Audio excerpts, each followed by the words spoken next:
class 11th, and we are starting with the new chapter, which is meaning, scope and importance of statistics.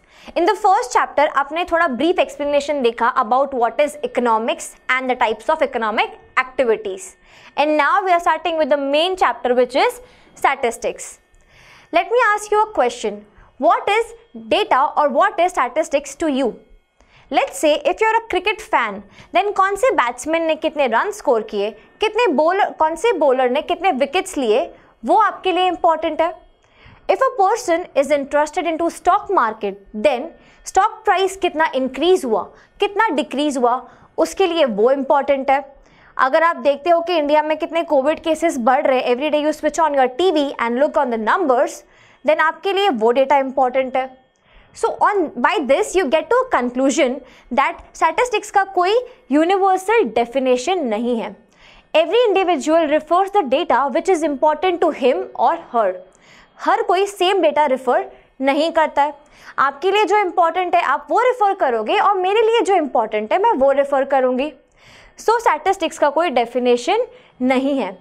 अब देखो, जहाँ पे मैंने statistics की बात करी है तो आपको यहाँ तक तो समझ में आ रहा होगा कि ये कुछ न्यूमेरिकल फॉर्म में है, नंबर्स में है.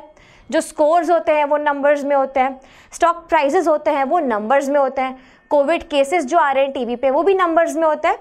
सो let me introduce you to the two variables which are quantitative variables and qualitative variables.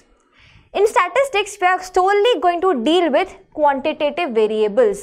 जो भी डेटा आप क्वांटिटेटिव फॉर्म में, that is in numerical form में आप एक्सप्रेस कर सकते हो, हम यहाँ पे सिर्फ उसी से डील करने वाले हैं. On the other hand, qualitative variables क्या होते हैं? लेट्स से आप बहुत ब्यूटीफुल हो, आप ऑनेस्ट हो, आप इंटेलिजेंट हो, आप लॉयल हो, आप बहुत स्मार्ट हो, बट ये सब आपकी क्वालिटीज़ है. स्टैटिस्टिक्स का उसमें कोई यूज़ नहीं होने वाला. सो ये हमने देख लिया यहाँ पे. अगर आप देख रहे हो तो स्टैटिस्टिक्स किस में डील होने वाला है? क्वांटिटेटिव वेरिएबल्स में.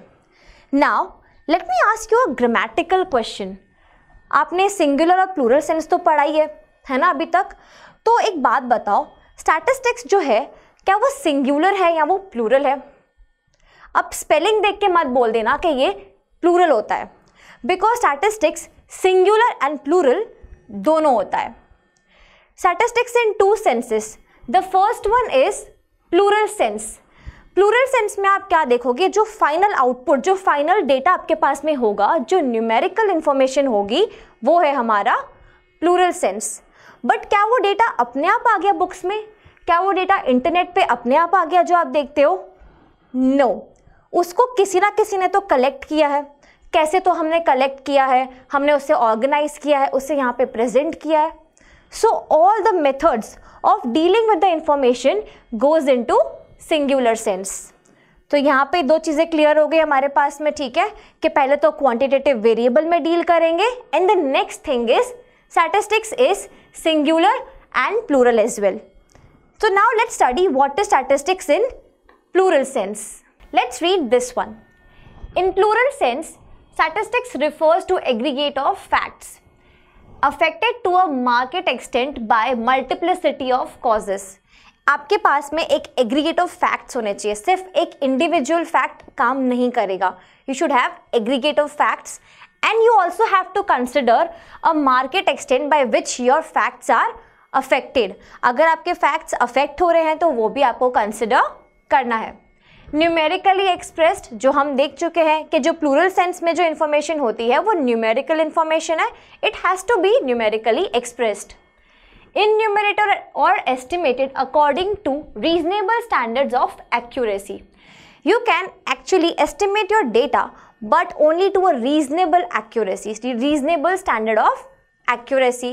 आप 50 का 55 नहीं कर सकते हो, but if it's given 50.5 or 50.7 तो 51 कर सकते हो.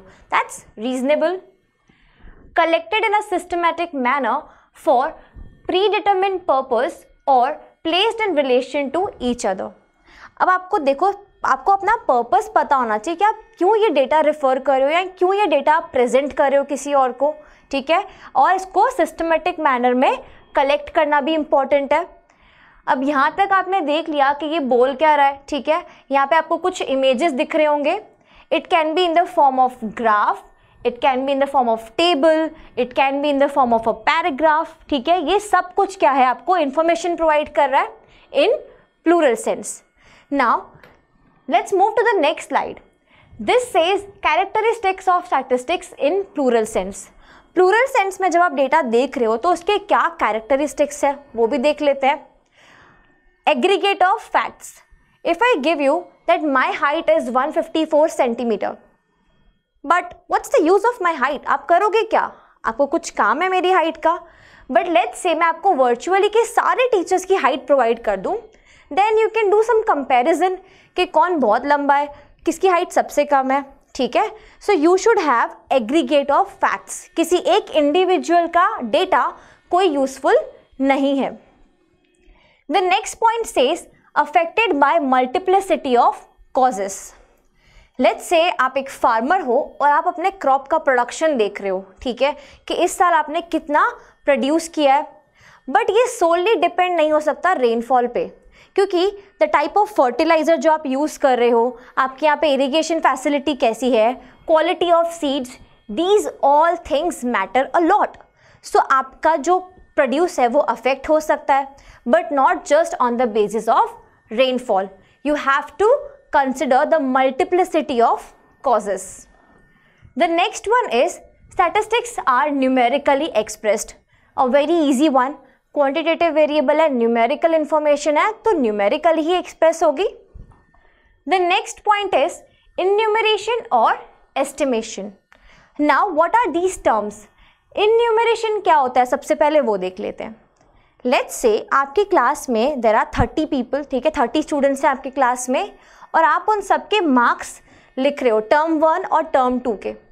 This is easier, right. आपको पता है आपका यूनिवर्स कितना है. यूनिवर्स मतलब क्या, आप कितना डेटा रिफर कर रहे हो. इफ़ देर इज 30 पीपल तो वो आपका यूनिवर्स बन जाता है स्टैटिस्टिक्स में. तो अगर आपके पास 30 स्टूडेंट्स का डेटा है और आप उनके टर्म 1 और टर्म 2 के मार्क्स लिखना चाहते हो, दैट इज इन्यूमरेशन. यहाँ पे आपको अपना यूनिवर्स का साइज ऑलरेडी पता है. And what is estimation. Let's say आप किसी कॉन्सर्ट में जाते हो या आप किसी शो में जाते हो, ठीक है. सो बहुत बार होता है, हम देखते हैं कि है ना एटलीस्ट 5000 लोग तो आए ही हैं, ऐसा लग रहा है कि 10,000 लोग तो आए ही हैं यहाँ पे. तो वो क्या है, आपने जाके एक एक बंदे को गिना है क्या? Of course not. आप एक एस्टिमेट दे रहे हो कि यहाँ पे 5000 लोग हैं या 10,000 लोग आए हैं. The last one is statistics are collected in a systematic manner. हम आगे भी देखेंगे स्टैटिस्टिक्स को सिस्टमैटिकली कलेक्ट करना बहुत इंपॉर्टेंट है, वरना इट विल बिकम हैप्पैजार्ड और आपके कोई यूज में भी नहीं आएगा.